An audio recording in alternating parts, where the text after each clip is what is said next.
Halo, selamat datang kembali guys di video gua yang bertema hashtag ngobrol fitling ini. Ngobrol sendiri video journaling, dan pada hari ini tanggal 8 Maret 2026, hari Minggu, kita akan ngobrol tentang yang namanya bukan perjuangan ya. Ini lebih ke pengorbanan. Pengorbanan itu adalah suatu kegiatan di mana kamu dipilihkan dihadapi oleh berbagai pilihan, dan di pilihannya itu ada sebuah harga yang harus dibayar gitu. Kayak misalnya deh, contohnya ketika lu lagi milih riset kayak motor atau mobil gitu ya. Misalnya di mobil A ini dia nyaman, tapi harus dikorbankan dengan kaki-kakinya yang begitu ringkih. Lalu di mobil yang B, mobil ini tangguh nih, kaki-kakinya kuat, tapi dia pengorbanannya, hal yang harus dikorbankan itu harga dari sebuah kaki-kaki yang tangguh itu, yang kuat itu, dia nggak nyaman gitu. Kalau dibelokin itu merasa limbung gitu, seperti bawa kapal gitulah. Itu kurang lebih contoh dari, kalau diibaratkan dari segi otomotif gitu ya. Lalu yang gua pengen tekankan di episode ketiga kali ini itu adalah pengorbanan yang halnya positif. Bisa jadi itu dari segi pribadi untuk pengembangan diri, self development, ataupun dari yang namanya pengorbanan dari hal apalagi ya, yang pengorbanan diri. Lalu dari hal yang non self development lah. Yang pertama gue mau ngebahas tentang dari segi pengorbanan dari self development dulu. Gue ya, sebagai contoh nih, gue merekam video ini udah episode ketiga ini. Gue tentu saja mengorbankan beberapa hal yang tadinya di dalam image pribadi gue gitu kan. Gue itu nggak pernah menampilkan wajah di sosial media, mungkin satu kali aja itu, dan itu pun di Instagram gue gitu. Tentu saja dengan gue ngerekam video kayak gini harus ada dikorbankan ya. Image gue tuh bisa dibilang yang tadinya wajah gua nggak ada jejak digitalnya, sekarang jadi ada jejak digitalnya, guna untuk gua merekam video ini. Dan juga ini dengan gua merekam video ini, gua itu dalam rangka menyembuhkan diri gua terhadap keinsecurean gua, nggak pedean gua, menjadi lebih percaya diri. Dan yang mana itu adalah hal-hal yang positif gitu kan. Selama itu hal yang positif, selama itu pengorbanannya positif, menurut gue itu is okay aja, gitu, nggak apa-apa ya, untuk mencapai hari esok diri kita yang lebih baik lagi gitu. Nah, begitupun dalam hal yang bukan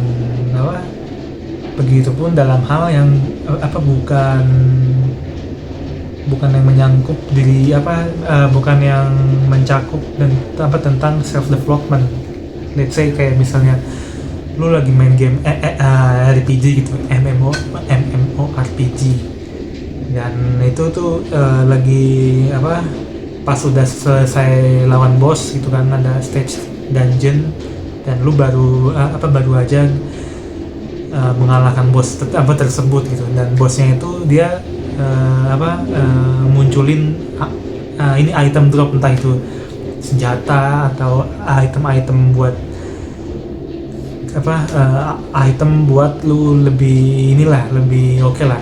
Nah, di item drop bosnya itu lu dapat senjata yang levelnya tinggi, tapi lu belum kehilangan semua stats atau nilai-nilai dari enhancement lu, atau bisa dibilang lu harus nge-enhance item senjata yang dari boss tersebut dimulai dari nol dulu gitu. Sementara yang senjata yang lu pakai itu udah dewa gitu, udah speknya udah mantep lah, udah di enhancement maksimum level enhancement, dan juga lu udah menyematkan beberapa gems yang buat nambahin atribut ke senjata tersebut, kayak misalnya damage, attack speed, casting spell casting speed lah, pokoknya itulah udah dimasukin item-item dewa-dewa lah pokoknya. Nah, terus lu dihadapkan dengan item senjata yang drop dari boss stage tersebut. Apakah lu akan ambil? Namun jika lu nggak ambil itu item senjata dari drop boss tersebut, lu bakal mentok di situ-situ aja gitu damage-nya, ya kan?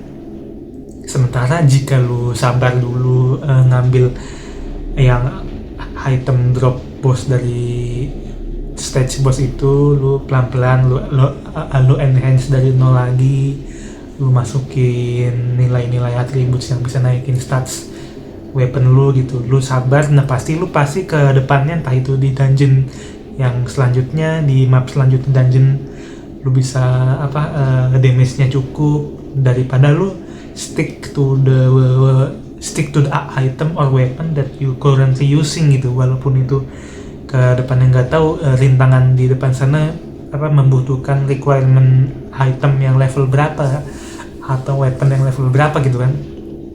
Nah itu ibaratnya kalau di dalam game, apakah lo ingin mengambil resiko, kan dua-duanya kan pilihan yang beresiko kan. Kalau ambil item boss drop yang hasil dari lu kalahin stage boss tadi, tapi lu semua enhancement hilang, alias dari nol lagi gitu. Lu harus grinding material lagi buat nambahin enhancement weapon barunya, terus lu harus grinding monster lagi buat dapetin item gems yang bisa naikin stats weapon lu itu kan itu dua-dua risiko. Jika lu ambil yang weapon baru itu, lu bakal harus grinding lagi gitu kan. Dan jika lu nggak ambil weapon baru yang dari stage boss drop tersebut, lu bakal kesusahan nanti di stage berikutnya, entah itu monsternya membutuhkan weapon lebih tinggi, level lebih tinggi gitu kan kita nggak tahu yang namanya senjata atau item yang udah enhance maksimal kan, dia nggak bakal naik lagi kan damage-nya, nah pasti segitu-gitu aja gitu. Lalu lu bakal dihadapi dengan stage map dungeon yang setelah dungeon ini gitu kan, lu nggak tahu tuh gimana itu entah itu monster lebih susah, lebih berat apa gimana kan, kita nggak tahu. Nah yang gua saranin sih, ketika lu mendapatkan hal tersebut nih masih dalam ibarat game ya, itu tuh lu ambil weapon baru dari boss drop tersebut, nggak apa-apa dimulai dari nol lagi, tetapi lu bakal enak ke depannya gitu. Lu bakal nggak kesusahan buat menghadapi stage dungeon yang berikutnya gitu. Itu ibaratnya kalau di dalam game ya, sorry ya kalau misalnya gue dari episode 1 gue selalu memberi contoh itu dari game, soalnya gue dulu emang sering main game gitu kan, jadinya istilah-istilah atau terms dari game itu ke bawah, bahkan ketika gue lagi ngobrolin tentang contoh gitu, supaya lebih mudah dipahami lah gitu untuk yang nonton video gue ini kan. Oke. Nah itu tuh yang namanya pengorbanan tuh pasti nggak semua hal yang sudah ada di diri lo itu harus berjalan seimbang gitu. Pasti ada yang dikorbankan nih. Kayak misalnya lu let's say terinspirasi dari gue gitu. Gue mau ngerekam diri gue selama 30 hari ke depan dengan durasi video minimal 25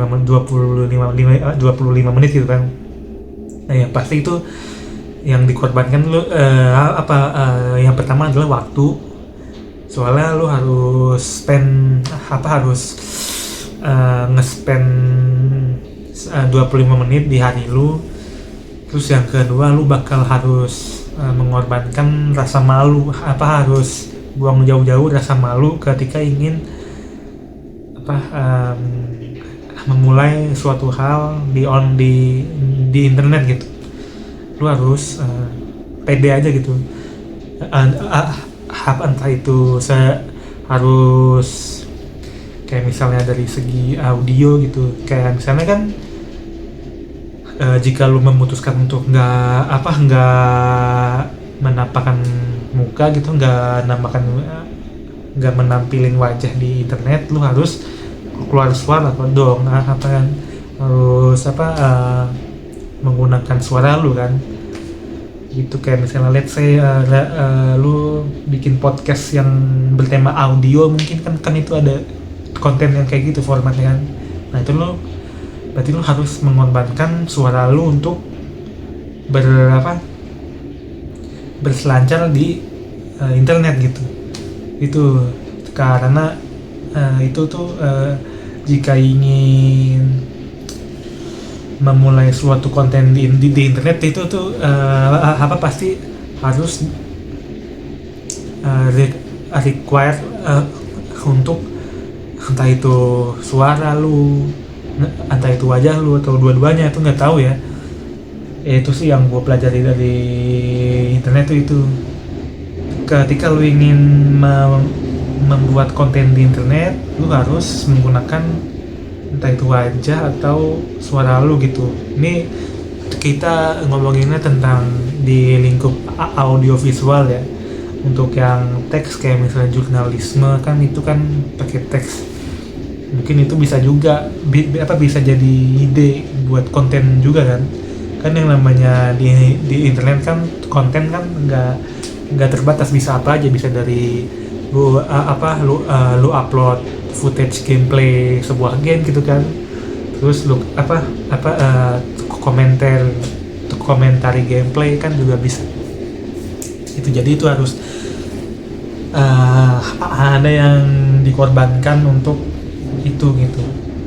Terus apalagi ya, dengan lu mengorbankan hal tersebut, lu pasti pelan-pelan dulu gitu, nggak semuanya instan. Kan yang namanya memulai kan pasti ya harus ada berproses, harus ada prosesnya gitu kan. Jangankan memulai di online, memulai ini aja lu masak mie instan kan, yang namanya instan tuh pasti ada prosesnya, entah itu merebus air dulu, masak air dengan di suhu tertentu agar dia siap untuk bisa jadi sarana masak mie tersebut kan. Dan itu tentunya nggak instan, pasti ada prosesnya, walaupun itu prosesnya kecil dan mendetail gitu ya. Nanti lama-lama kita akan menikmati hasil dari pengorbanan tersebut gitu loh. Oke, jadi itu mungkin yang gua bisa sampaikan, yang gua bisa obrolin tentang mengenai pengorbanan itu sih. Karena yang namanya memulai sesuatu itu pasti harus ada pengorbanan. Jangankan memulai sesuatu, untuk memulai hari pun harus ada yang dikorbankan. Kayak misalnya bangun tidur, itu pasti harus mengorbankan tubuh lu untuk bangkit dari tempat tidur untuk memulai hari kan, pasti ada aja yang dikorbankan. Bahkan hal sesimpel itu, hal yang sekecil itu pun pasti tentu saja harus ada yang dikorbankan. Karena dengan ada yang dikorbankan itu seperti bahan bakar untuk kita melangkah ke depan gitu. Let's say lagi-lagi ibaratnya game ya, sebuah game gitu. Lu lagi memainkan sebuah karakter game, dan karakter game itu punya beberapa skill set. Lu ingin memerintahkan karakter game tersebut untuk menjalankan satu skill ini ke lawannya, ke musuhnya, entah itu monster atau apa, dan itu tuh lu pilih skill tersebut dan lu eksekusi skillnya. Itu lu sadar bahwa ada sebuah poin yang berkurang, yaitu mana poin atau energinya harus dikurangkan kan. Itu kan mana sama dengan energi, stamina gitu kan. Dan hal baik, dan itu tuh hal yang sekecil itu bahkan yang bukan real life pun, bukan di dunia nyata pun harus ada pengorbanan, seperti pengorbanan sejumlah mana untuk menjalankan suatu skill set hero di sebuah game gitu kan. Gitu. Oke, mungkin untuk kali ini pembahasannya nggak begitu serius ya, karena gue juga udah malam ini jam 10 lewat, jam 22 lewat, dan ini tuh situasinya lagi turun hujan, entah kenapa. Ini hari bulan Maret, kabarnya sih ini lagi sedang di fase La Nina ya. La Nina itu adalah kebalikan dari El Nino, yang mana La Nina itu suhunya itu dingin, sementara El Nino itu dia suhunya itu panas, meningkat gitu derajat suhunya. Kenapa itu tuh gue sadar, berarti kalau di bahasa Spanyol itu La Nina itu kan ada la tuh ya, itu tuh konotasinya lebih feminim, dan El Nino itu L itu konotasinya lebih maskulin. Apakah benar itu? Gue cuman dugaan gue aja ya, karena itu L dan La itu kan seperti bahasa Spanyol ya. Ya mungkin itu sih dugaan gue, yang La itu seperti deskripsi feminim, dan La itu feminim, dan L itu maskulin. Mungkin di yang nonton gue itu ada yang lagi mempelajari bahasa Spanyol yang lebih dalam, mungkin yang lebih detail, mungkin bisa koreksi gue kalau itu tuh bang, ini L itu ini nih bukan maskulin, ternyata itu ada tambahan lagi gini bang, ternyata La itu bukan ini penanda feminim, ternyata ada tambahan lagi gini gitu. Itu atau mungkin L dan La itu bukan dari bahasa Spanyol aja, mungkin bisa dari bahasa Prancis mungkin, atau nggak tahu. Silakan tulis komentar tambahan gua, atau untuk mengkoreksi gua terkait tentang L dan La dalam bahasa ya, entah itu bahasa apapun, gua juga nggak tahu, tapi dugaan gua itu bahasa Spanyol sih. Atau mungkin kalian bisa tambahin komentar mengenai lebih detailnya fenomena cuaca ya, entah itu El Nino dan La Nina, atau mungkin kita bisa berdiskusi tentang berbagai macam fenomena cuaca di komentar. Mungkin ada yang menambahin, ini nggak cuma La Nina dan El Nino aja bang, ada lagi nih fenomena yang dingin, itu sebutannya ini, terus fenomena yang cuacanya panas, kemarau itu ini namanya, ini ada istilah baru lagi gitu. Gak apa-apa, kita diskusi di komentar, dan juga gue tuh suka belajar hal baru gitu, jadinya gue baca hal baru itu suka gitu. Ngomongin tentang baca hal baru ini bakal spoiler untuk episode yang akan datang ya. Kita akan membahas tentang brain rot dan bagaimana cara lepas dari doom scrolling. Gak lepas juga sih, lebih tepatnya untuk mengurangi doom scrolling aja ya, karena kan di era-era yang serba digital ini, yang serba short video ini, informasi pun bahkan berita sekarang sudah ada format short video gitu kan.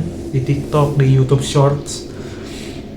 Oke, jadi yang bakal gue sharing besok tuh di episode yang akan datang tuh gue akan membahas tentang brain rot dan bagaimana cara menguranginya. Brain rot, doom scrolling, itu tuh sebenarnya tuh doom scrolling dan brain rot itu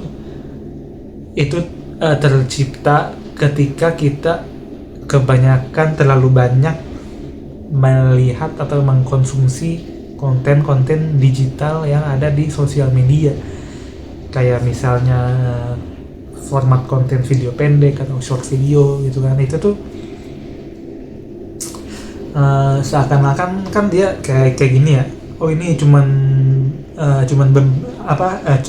beberapa detik, dan itu tuh jika short video itu sudah memenuhi batas durasinya, dia bakal terus keulang lagi kan. Nah, jika itu sudah keulang, mau nggak mau agar nggak keulang lagi, kita tuh dipaksa untuk scrollan ke bawah gitu, scroll lagi, seakan-akan otak kita tuh terpaksa untuk demand to new video, new content gitu kan. Makanya sekarang format short video kayak gitu tuh banyak yang minat gitu. Bahkan sekarang drama-drama kayak pop culture gitu kan, itu kan produk dari drama yang audio visual pun sekarang ada format short video gitu, yang tadinya hanya bisa dilihat di layar televisi mungkin. Kayak contoh sinetron kan, itu salah satu drama juga. Sinetron itu dulu kita hanya bisa dinikmati di layar TV saja, atau mungkin ya minimal di layar komputer atau desktop atau di laptop lah ya. Itu dulu tuh kayak gitu. Sekarang bisa di layar genggaman kita, di handphone kita, bisa langsung keluar sinetron berformat short video, atau mungkin video komedi yang berformat short video. Nah, itu tuh seakan-akan kita tuh ini harus terpaksa mengkonsumsi format short video gitu, dan itu tuh menghasilkan sebuah habit namanya doom scrolling. Belum durasi videonya belum habis, tahu-tahu udah komentar gitu. Itulah makanya kita itu harus melatih melatih otak kita untuk bisa memproses video-video panjang atau konten-konten yang berdurasi panjang. Supaya supaya otak kita itu nggak selamanya berpikir, oh ini dalam detik segini gue harus loncat ke konten baru lagi gitu. Nggak kayak gitu. Harusnya kita tuh sabar, proses dulu, cerna telaah konten tersebut matang-matang ke pikiran kita, apakah ini kontennya bener, ataukah ini kontennya lucu, atau apakah ini kontennya bermanfaat, informatif, apakah konten ini AI, apakah konten ini hoax atau tidak, atau beneran gitu kan. Itulah makanya kita tuh harus menyeimbangkan dengan yang namanya short video dan juga long content. Salah satu caranya sih menurut gue yang paling efektif tuh seimbangkan antara kita menggunakan handphone dan juga membaca buku. Membaca bukunya itu bisa di HP kan, ada tuh sekarang di Google Play Store ada namanya Google Books kan, ada tuh di Google Play Store ada yang bisa membeli buku di Google Play Store sekarang tuh. Dan itu tuh baca buku dari handphone itu menurut gua salah satu cara untuk mengatasi otak nggak sambaran dalam mengkonsumsi ini sih, mengkonsumsi konten-konten di digital. Selain itu kita bisa membaca buku di yang buku fisiknya gitu, buku asli fisiknya, itu juga salah satu yang paling efektif juga menurut gua. uh, ya dalam hal ini sih overall sih dalam segi besarnya sih kita bisa menyeimbangkan doom scrolling brain rot tuh dengan cara apa mengkonsumsi konten-konten yang panjang yang berdurasi panjang sih. Oke, mungkin itu video gua kali ini memberi feeling episode 3 sih harusnya. Oke, gua akan buat besok hari juga. Sampai jumpa besok. Gua Gafra Sajidana Ajda. Dadah.